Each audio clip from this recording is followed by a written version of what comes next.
Hey everyone, so good news, we aren't going to do that really challenging lesson I had talked about on Friday if you attended the Zoom meeting, but we are going to go into 13.4, which isn't originally on your guys' homework sheet. So I made my own thing, so it's kind of in the book, kind of not. So I want you to watch this video to be able to fill out these notes, okay? So we have, this section is all about simulations. So for instance, I'm going to consider the example of having kids. You either have a boy or a girl when your kid is first born, which is a 50-50 chance. So I want us to come up with 4 different ways that we could design a simulation for this. And simulation, all that means is just an experiment. And then there's also the question of how many trials should we do?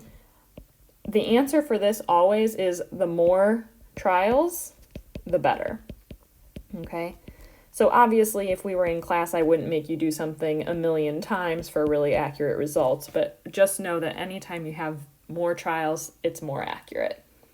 So when we said that a child born has a 50-50 chance of being a girl or a boy, that 50% chance, remember, that means that that is the theoretical, okay? We didn't actually conduct any experiment. That's theoretically, we have a 50-50 shot of getting a boy or a girl, okay? So one way we could design a simulation for this is because we know our theoretical is 50%, what's something in real life that we could easily do that has a 50% chance of happening? That would be a coin toss, okay? So anytime you're trying to come up with a simulation for something that theoretically has 50%, your coin toss is usually your easiest way to do that. So we have to say a couple of things though. We would assign, let's say, we'll say assign girls' heads and boys' tails. So whenever it asks you to actually design one of these simulations, you have to be really specific. You can't just say toss a coin. You have to say what you're assigning to. You have to say how many times you're doing it. So we could say, let's say flip 100 times. Okay, that would be a decent experiment. And again, if 1,000 would be better, 1,000,000 would be better, but 100 times, that's a decent amount. And I like to always say flip it 100 times in a controlled environment. Okay, so not in a really windy spot, not with a coin that's a magic coin, you know, that one side is weighted more than the other, all that kind of stuff. So we also have to talk about how we're going to record this. So for a coin toss, I would just say either record in a table or tally number of heads and tails. Okay? And that's all we need to write for our first way. So a second way we could go about doing this would be rolling a dice. That could be one. So there's a couple different things we could do for rolling a dice or a die. If we wanted to represent a 50-50 shot, since there's 6 sides on a dice, we could do numbers 1 through 3 are girls, 4 through 6 are boys. We could do, I'm going to personally say, even numbers are girls, and then odds are boys. We could do a bunch of different stuff like that. Okay, so as long as you're specific on how you're labeling this, that's fine. Okay, so again, I would say roll 100 times in a controlled environment. I'm just going to put some quotes here so you know that's what I was getting it from right up here. And same idea, we could tally the number of ones we get, number of twos we get, threes, fours, or we could, let's instead of saying tally, we could say record each roll in a frequency table. And that's like that Wheel of Fortune experiment that you did, okay? All right, now a third example. We have coin toss, rolling a dice. Another thing that's commonly used is spinners. So that's like in any board game you have when you're spinning instead of a dice, that kind of thing. So since not all spinners are the same, unlike coins are all the same, dice are all the same, we would actually say design a spinner, okay? Unless you were specifically given one to use. And so what I always like to do is just go ahead and draw that. So here's I split it exactly down the middle. One side's boys, one side's girls, and so on, okay? And then you're going to still write all that stuff. So spin 100 times, record your numbers, all that good stuff. And your fourth one. Now this one's probably the most used in the real world, and that's using a random number generator. So I know for me this year, I taught the 7th graders about the random number generator, but I'm not sure if you guys had learned about that since I used a new material. Okay, but all that is a way to have you enter it in a program on the computer or something, and then they shoot out random numbers to you. So what I mean by that, since we know we want a 50-50 shot, the random number generators obviously have numbers 0 through 9 within them, okay? So I could say assign 0 through 4 to be girls, and then I could say 5 through 9 to be boys. That's just one way of doing that. So you would actually go in, and there's a function on your calculator. We won't have to worry about that, but there is a function on there, and it will randomly generate however many numbers it said. So you could, again, assign these numbers and then say, give me 100 random numbers, and then you'd record the number of times each one of those occurs. Okay, so hopefully that makes a little bit more sense. But again, we're not going to worry about actually doing that. You just need to know that a random number generator is something commonly used. All right, there's other ways too, but these are just the most common 4, I would say, for a 50-50 type situation. But feel free to let me know if you think of any other ones or if you have any questions, if it would work. So in general, the more trials you have, the more accurate the simulation or experiment is. Okay? All right. So moving down here to the next page, we're going to talk a little bit about what are called probability models. So a probability model is a mathematical representation of a random phenomenon. So phenomenon, P-H-E-N-O-M-E-N-O-N, okay? And it's defined by our sample space. Remember, that's all that is just the list of all possible outcomes and the probabilities associated with each event. So, for example, if we had rolling a regular dice or die, our outcome could be 1, 2, 3, 4, 5, and 6. Those are your only options when rolling a regular dice. So this second little column here should say probabilities, okay? So again, rolling a 1, we have a 1 out of 6 shot. Same with a 2, same with a 3, same, and so on, okay? So since these are all the same, this is called a uniform model, okay?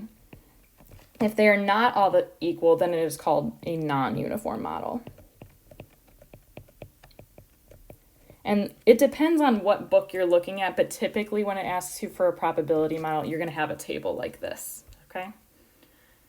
All right, finally, we got our example here. So pretend your parents are going to go buy you a dog from the pet store this weekend, and they know the store has the following amount of each dog, okay? So let's say that they put all of the dogs on pieces of paper. So they'll have 6 pieces saying Australian Shepherds, 5 with Golden Doodles, 3 with Dalmatians, all that good stuff. And they're going to put them in a hat to randomly pick it out. So if we had to create a probability model for our parents randomly picking one dog, we're going to have that outcomes column and our probability. And you can always do this horizontally or vertically, it doesn't matter. I'll just write prob actually.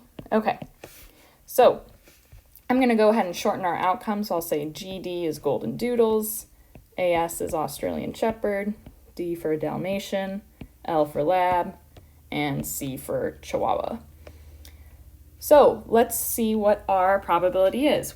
Our first step, we have to make sure we add up how many actual dogs there are possibly.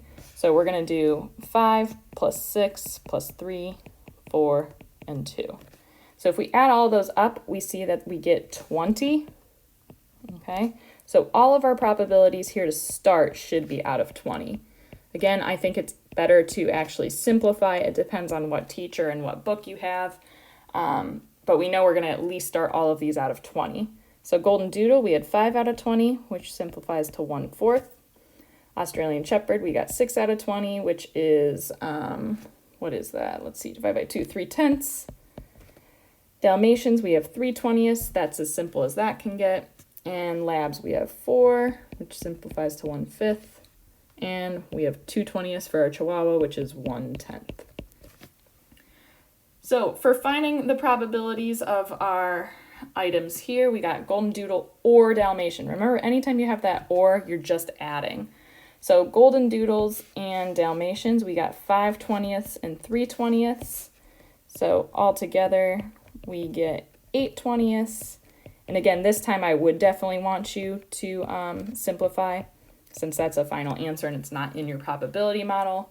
And we get 2/5. So for probability of just selecting a dog, all of the above in our options of picking are dogs. So this would just be 20 out of 20, which simplifies to 1, or you could have just jumped to 100%. Okay. Now, probability of not a cat. Remember that word not, I don't know if we've talked about this yet. I can't remember if it was in one of your earlier notes. This is called the complement. Anytime you see the word not in probability, that just means it's a complement. So, probability of not getting a cat. Well, all of our options are not cats. So again, this would be 100%. Okay? Okay, I just realized I had a mistake on my notes, but yours should say the probability of a pug right here. So looking up at our problem again, pug never once shows up in our possibilities for dogs. So our probability of selecting a pug would just be 0 out of 0 out of 20, which is just 0%. So for our last question here, we have to use our probabilities from number 1, which was what we did in that probability model, to predict the number of times each dog would get picked out of the hat if we were to do it 100 times while replacing each piece of paper before the next draw. So what we're going to use is called proportional reasoning. Okay, so go ahead and write that down. You should have learned this in 7th grade and used it in algebra. We've used it a couple of times here in geometry. But for proportional reasoning for our golden doodles, notice how in our original probability, we found it in the simplified version to be 1/4. So because we want to find out the number of times each dog would get picked out of the 100 times we're picking a piece of paper, we want 1/4 to equal x out of 100, okay? And all we have to do then is solve for x.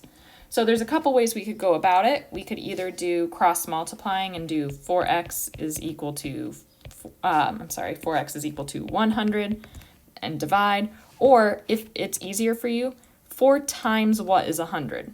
4 times 25. So then we're going to do times 25 times 25, and x is equal to 25 in this case. So I don't care how you go about it, but you would need what I have here in blue for your proportional reasoning. Okay? So our Australian Shepherds, we had 3/10 is equal to x out of 100. So I know that 10 times 10 is equal to 100. So if I multiply that 3 by 10, I get x is equal to 30 times. For my Dalmatians, same idea here. We had 3/20 was our simplest one, equals x over 100. And again, 20 times what is 100? I know 20 times 5 is 100, so I'm going to multiply it by 5, and x would be 15. And let's keep going here. Our lab, we had 1/5 is equal to, again, x over 100. So 1/5 of 100, you can also think of it that way, would be 20.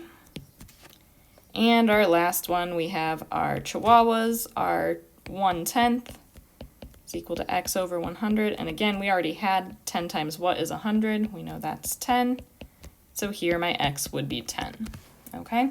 So please let me know if you have any questions, but I did upload another sheet for your homework for this section rather than using what the book has.